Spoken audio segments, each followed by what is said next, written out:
warahmatullahi wabarakatuh. Kami dari kelompok 3 ingin mempraktekkan wawancara pakai bahasa Sunda.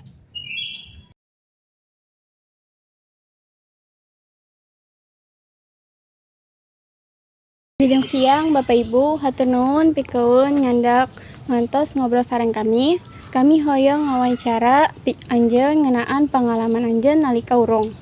Dupi urang ngamitan wawancara. Mangga teraskeun. Iraha kajadian longsor? Urung lumangsung pikeun warga, nyelamatkeun diri, langsung imahna keun nyelamatkeun diri. Naon anu dirasakeun nalika longsor lumangsung?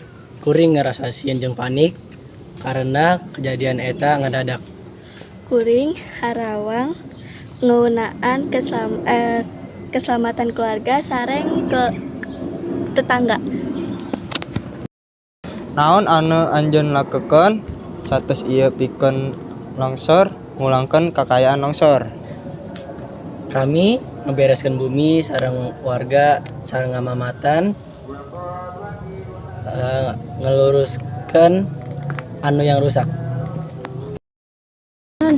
Naha aya tanda-tanda alam satejeun tanah erek sapertos retakan dina anak tanah atanapi sorang aguru. Leres letak leutik katingali dina tanah satecana sareng cai janten mendung nalika hujan agung. Hatur nuhun pikeun waktos ajeng sareng cerita anjeun bagikan ke kami. Mudah-mudahan pengalaman ieu janten pelajaran kanggo urang sandayana.